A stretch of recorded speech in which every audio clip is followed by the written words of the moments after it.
Muito bem, a Folha de São Paulo associou-se ao The Intercept para divulgar as mensagens roubadas dos celulares de integrantes da Lava Jato. O resultado dessa união apareceu no jornal de domingo. O título da publicação era: Lava Jato articulou apoio a Moro diante de tensão com o STF.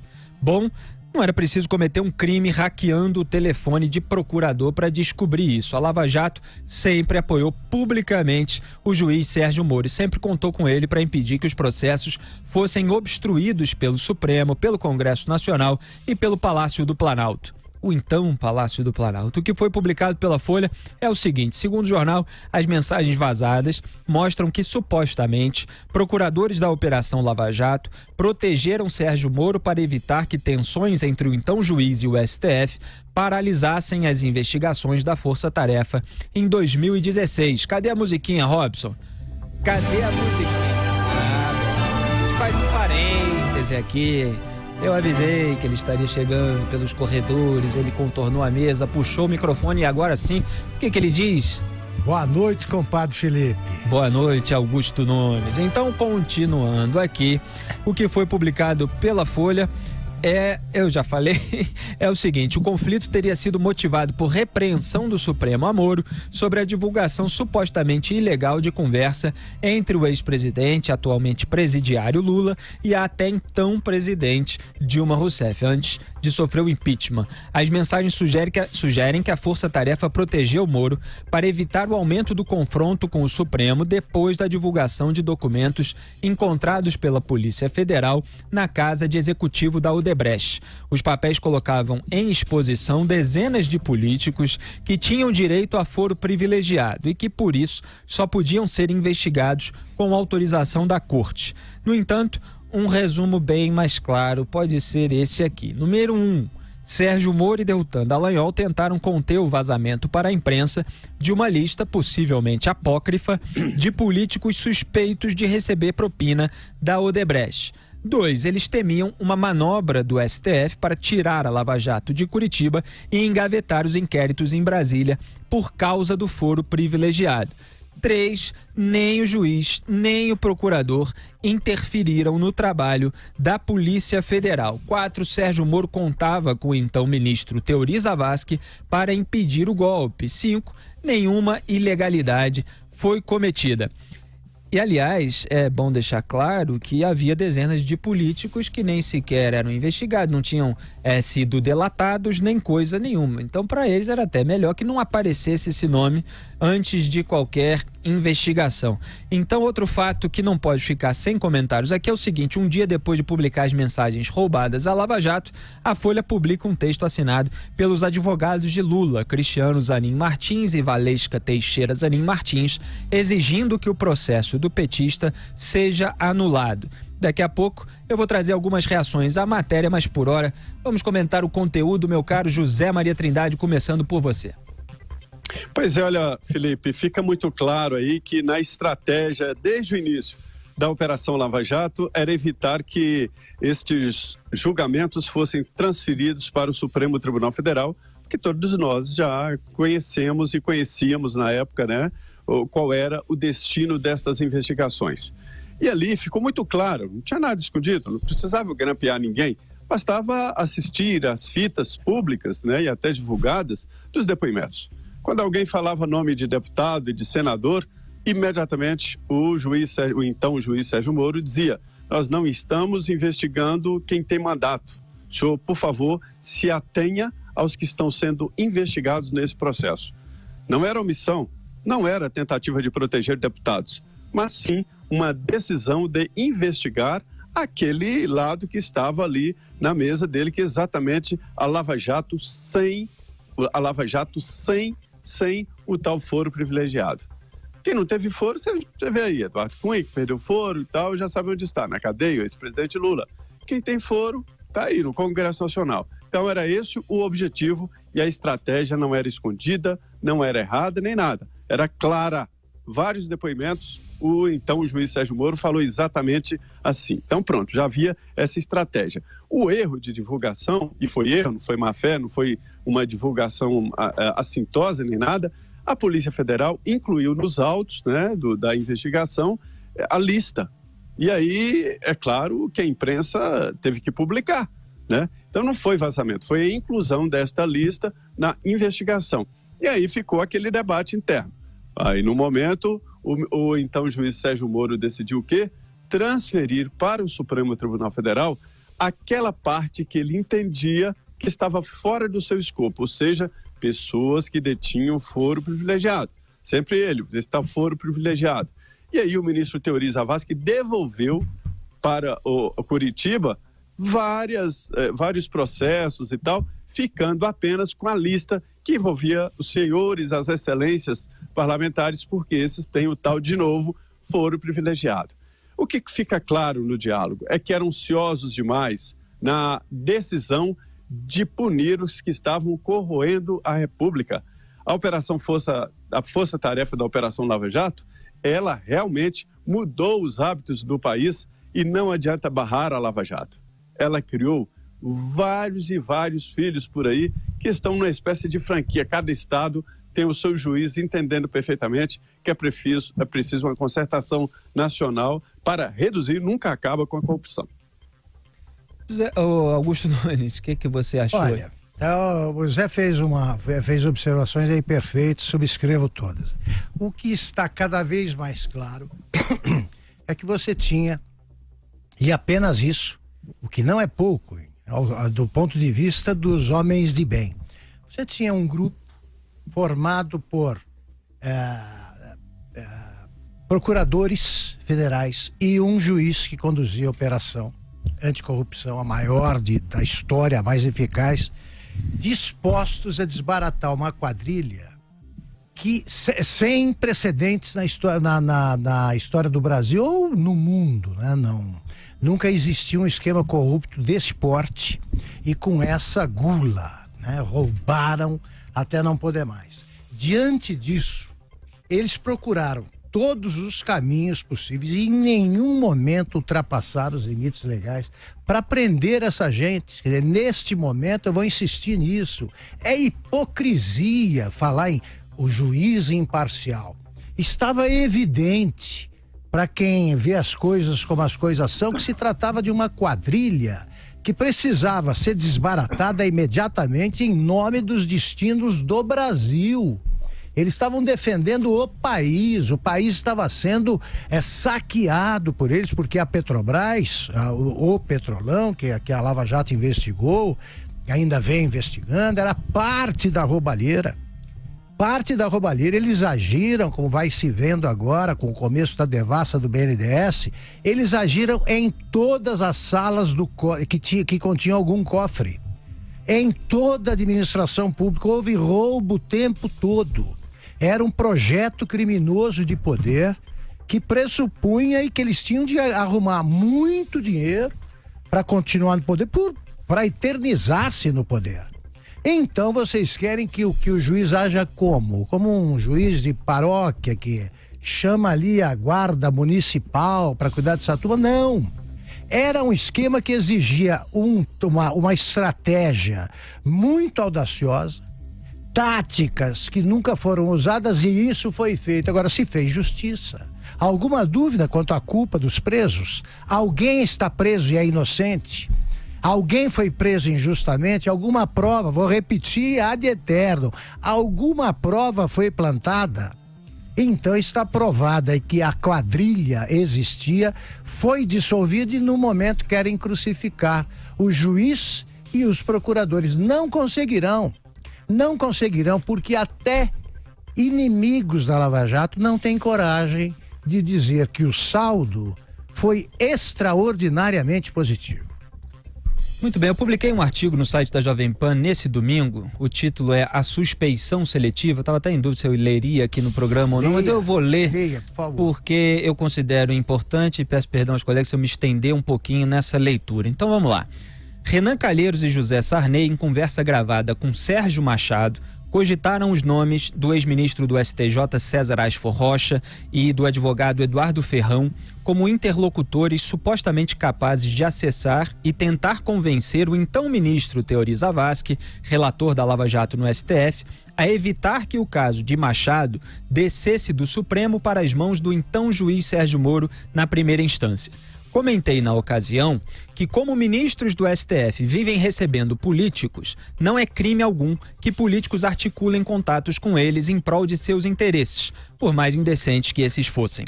Meu desprezo moral por Renan e Sarney não me fez criminalizar eventuais conversas privadas entre juristas e ministros, já que elas, chamadas de embargos auriculares, são tradição no Supremo que, boa ou ruim, carece de regras mais específicas para ser alterada. Se defendia a legalidade de supostas conversas terceirizadas por Renan e Sarney com ministros do STF, quando o então procurador-geral Rodrigo Janot pedia a prisão de MDBistas pelos motivos errados, por que não defenderia a das supostas conversas privadas de Moro com o procurador Deltan Dallagnol, roubadas à Lava Jato com a invasão criminosa de aplicativos de mensagens, considerando ainda que Moro também conversava com advogados de réus, inclusive de Lula? Só porque, de acordo com o suposto conteúdo divulgado sem ter sido submetido a uma perícia oficial, Moro sugere nota do Ministério Público Federal sobre evidentes contradições do showzinho do petista, que o então juiz nem sequer teria apontado quais foram? Só porque questionado ele teria citado a tendência de indeferir um pedido? Só porque teria criticado uma procuradora, como fazia em público com o advogado de Lula, Cristiano Zanin, que atrapalhava a dinâmica da audiência? Só porque ele teria cumprido de modo informal o dever de repassar uma notícia-crime ao MPF? Isso virou plantação de prova, por acaso? A participação de um juiz ainda na fase de investigação de processos complexos, que requer métodos especiais e agilidade, virou antecipação concreta de sentença, mérito ou prisão? Claro que não. Devo ainda considerar ilegal a suposta colaboração porque Moro e Deltan, sem interferir no trabalho da PF, teriam tentado justamente conter o vazamento para a imprensa de uma lista, possivelmente apócrifa, de políticos suspeitos de receber propina da Odebrecht, dezenas dos quais nem haviam sido delatados ou investigados, temendo uma manobra de ministros do STF para tirar a Lava Jato de Curitiba e engavetar os inquéritos em Brasília por causa do foro privilegiado? Ora, que o suposto escândalo suscite o debate sobre a criação ou não de regras específicas sobre os futuros limites e formas admissíveis das conversas entre juízes de todas as esferas, advogados de réus e vítimas, bem como acusadores, é até saudável. Mas defender, em meio a ataques públicos perpetrados por autoridades poderosas, a operação que desvendou o maior esquema de corrupção da história e ajudar a garantir as condições que permitissem a prisão de réus eventualmente julgados corruptos, protegendo os cidadãos inocentes, era obrigação moral do então juiz. Isso nada tem a ver com perseguir réus específicos. Os que perseguem o ex-juiz para libertar os presos condenados é que o acusam da perseguição que praticam. O atordoamento inicial provocado pela divulgação sensacionalista das supostas mensagens da autoridade mais popular do país é compreensível, mas assim como Janot banalizou pedidos de prisão após as gravações de Machado, lulistas, opositores à Lava Jato e seus porta-vozes na imprensa querem banalizar pedidos de suspeição, com base em provas, entre aspas, obtidas ilegalmente, a fim de anular processos e soltar corruptos condenados em várias instâncias. A advogada constitucionalista Vera Chemin disse à época, aspas, como há um costume de os magistrados, promotores e advogados se comunicarem durante a condução do processo, creio que, em princípio, aquela comunicação é útil. E mais à frente ela diz, é oportuno lembrar que até os ministros do STF recebem advogados das partes em seus gabinetes. Fecho aspas. Foi o que lembrei oportunamente em 2016. Do mesmo modo, é oportuno lembrar, entre outros casos, sem invasores nem gravadores para trazer à tona detalhes de eventuais conversas, que Ricardo Lewandowski, indicado por Lula ao STF, fatiou inconstitucionalmente a votação do impeachment em 2016 para salvar os direitos políticos de Dilma Rousseff após acordão com Renan. 2. Gilmar Mendes e o então senador Aécio Neves, segundo o relatório da Polícia Federal, trocaram ao menos 46 ligações de WhatsApp entre 16 de março e 13 de maio de 2017, uma delas em 25 de abril, mesmo dia em que Gilmar suspendeu, a pedido da defesa do Tucano, um depoimento que Aécio iria prestar à PF. 3, o desembargador Rogério Favreto, filiado por 19 anos ao PT, tentou soltar Lula durante um plantão de fim de semana no TRF4, atropelando decisão colegiada do tribunal após pedido feito providencialmente pelos deputados petistas Vadir Damus, Paulo Teixeira e Paulo Pimenta, cientes da propensão do plantonista. Esses mesmos Lewandowski e Gilmar, além dos deputados petistas, claro, agora tentam emplacar a suspeição de Moro na segunda turma do STF, onde o voto decisivo será o de Celso de Mello para soltar o criminoso Lula, condenado em 3 instâncias com base em provas legalmente obtidas que permanecem inalteradas. O duplo padrão é todo deles. Perfeito. Tá dito tudo. Zé Maria Trindade, algum complemento? Não, é isso aí, perfeito. E quando você fala o que está acontecendo é realmente uma perseguição a um juiz. Isso nunca aconteceu na história recente deste país e entendo que era um momento, inclusive, das associações de magistrados, né, que são várias associações, estivessem todas em defesa do juiz Sérgio Moro, porque todo mundo entende, do ex-juiz Sérgio Moro, porque todo mundo entende que se trata de um profissional cioso mesmo dos seus deveres e não estava omisso. Agora, quem se aproveita deste roubo de informações? Eu costumo comparar ao roubo das diligências, lembra do Oeste antigo, do Oeste americano antigo? Era porque a diligência era o veículo de comunicação. Agora é um telefone, é um roubo parecido como roubo de diligência e muita gente considera normal e quer valer este produto de roubo para processos. Isso é tão discutível que até defesa do ex-presidente Lula no Supremo, nós vamos falar disso daqui a pouco, né, disse que não se baseava nessas informações para pedir esse habeas corpus, mais esse habeas corpus para o ex-presidente Lula. Você está certíssimo, viu, Felipe? É isso mesmo e é uma perseguição. Olha aqui, já pensou, vocês já imaginaram como é que foi a conversa entre os advogados do Lula e alguns juízes, né, ou autoridades aí tentando impedir que o Lula fosse condenado ou impedir que todos os culpados fossem julgados e condenados? Dá para imaginar que se o que a gente sabe, né, das conversas, né, do Lula dizendo que o Supremo Tribunal Federal era covarde, que o pessoal precisava agir contra a Lava Jato, que os procuradores tinham criado uma república à parte, que eles mandavam em tudo. Isso é o que nós sabemos. Agora imagine as conversas entre o Roberto Teixeira, o Zanin, os ministros amigos do STF. Se isso aí fosse divulgado por algum hacker, aí é que a gente ia ver como é que age uma quadrilha.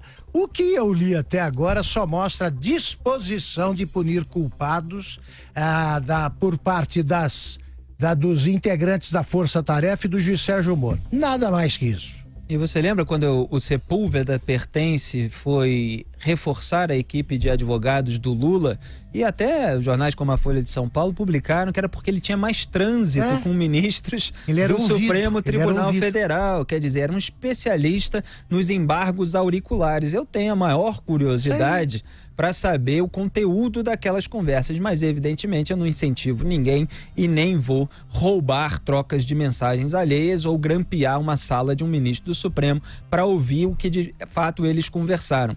Mas esses diálogos existem há muito tempo e tá aí, em vários casos, eu citei alguns, o resultado, né? A gente sempre analisa aqui, inclusive, o viés político de decisões de juízes de todas as instâncias, Augusto. É isso aí.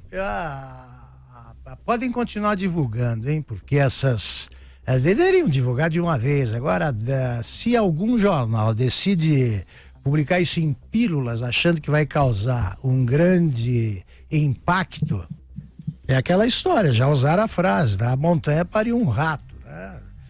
Vai parir vários. Vai parir vários. Não vai acontecer nada.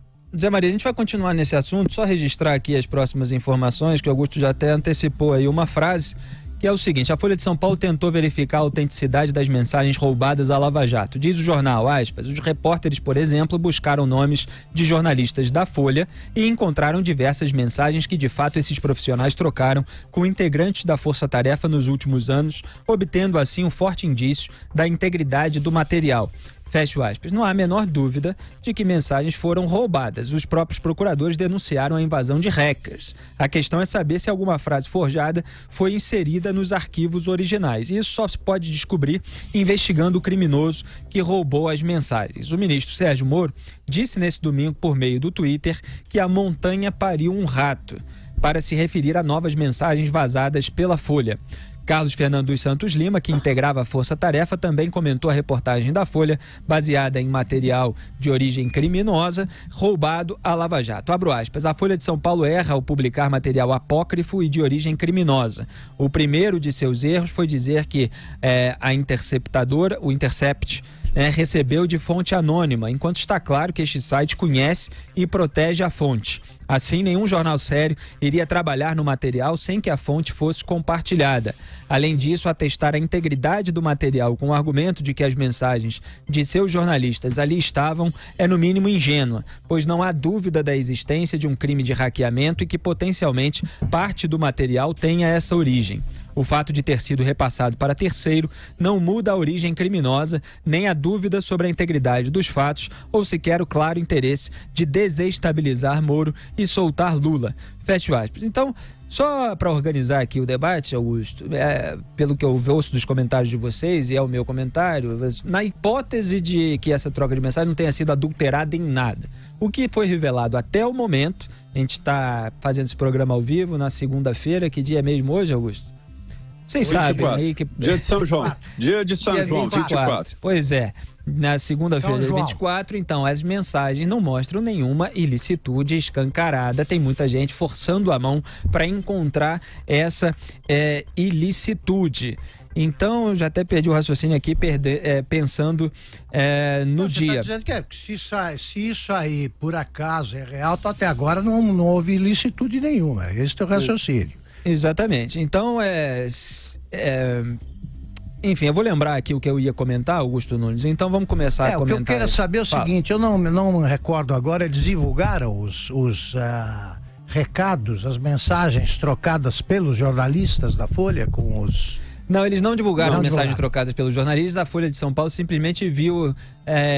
cadê aqui as mensagens que os nossos repórteres trocaram com os procuradores? Elas estão aqui, então eles realmente trocaram essas mensagens. Nós sabemos que são nossos repórteres. Eles confirmam aqui que trocaram, entendeu? Por que não divulgam? Então, isso que eu ia comentar aqui. Então, isso quer dizer que as mensagens tendem a ser autênticas, porque as janelas, você pega assim uma troca de celular, né, de WhatsApp, no caso era Telegram, né, mas você pega ali uma janela, então uma janela tá lá, o sujeito que trabalha na Folha de São Paulo, ele pode confirmar que aquela conversa realmente existiu. Isso quer dizer que a outra janela entre procuradores e tal, ela tá autêntica, ela tá na íntegra? Não quer dizer necessariamente isso. Era isso que eu ia completar e é isso que o Carlos Fernando dos Santos Lima está dizendo com outras palavras. Você só tem como comprovar por meio de perícia ou por meio de um material original obtido diretamente da fonte, do seu, sei lá. Eu sei que simplesmente eles têm um material que não foi autenticado, mas... Era a ressalva que eu estava fazendo, ainda que esteja na íntegra essas conversas, elas não mostram nenhuma ilicitude.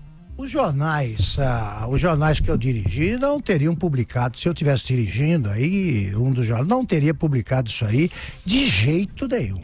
De jeito nenhum. Agora, se eventualmente eu autorizasse a publicação como diretor de redação, eu publicaria também algumas mensagens trocadas aí pelos repórteres para deixar claro que tudo pode ser divulgado. Então, só as mensagens dos procuradores, por que eles não soltam também? Eu quero saber, como leitor, o que eles diziam, por que eles perguntavam o que para a Lava Jato? Eles entraram nesse grupo, eles faziam parte, como é que era a troca? Eu não entendo esse raciocínio que a Folha monta, Felipe, por um motivo muito simples. Eles querem dizer, eles se correspondiam, não era um grupo de procuradores que trocava mensagens com o Moro? Era. Era. Os repórteres da Folha entravam para quê? Tinha as mensagens trocadas entre o Deltan Dallagnol e o Sérgio Moro. E, né? e eles Tinha entravam. entre o Deltan Dallagnol e um grupo de procuradores também. E eles tinham o acesso a esses Aí procuradores. possivelmente pode ter, por exemplo, eu não sei porque eu não vi o material, Aí né? Mas que pode ter, tá. por exemplo, mensagens trocadas entre os repórteres casos. e o Deltan, por exemplo. Exemplo, então eu queria ver o que eles perguntavam, por exemplo, já que tá tudo aberto, tá certo? Tá à disposição de tudo. Ninguém tem direito à privacidade. Por que não dá? Tem até um trabalho profissional, eu gostaria de saber. Agora, Zé Maria, tem outra questão aí. Só por curiosidade. Você já queria fazer um complemento, né, Zé? Mas eu já levanto outra bola para você. Tem outra questão, que é o seguinte: quando o Intercept compartilha esse material com a Folha fala, vimos aqui as mensagens dos nossos repórteres com o procurador. Quer dizer, o site está compartilhando com outro veículo mensagens também que pode haver em outras janelas entre outros jornalistas e os procuradores. Exatamente. Que é também uma forma indireta aí de quebra de sigilo da fonte. Eu acho que eu nunca falei com o Telegram, com ninguém. Quando eu falei aqui, a gente trouxe aqui o caso Fernando dos Santos Lima. Evidentemente, se publicarem aqui mensagem minha com o procurador, é para convidar para entrevista para o programa. Mas tem outros jornalistas que são mais repórteres de bastidores aí, que ficam tentando trazer informação, tentando obter exclusiva, informação em primeira mão de Lava Jato.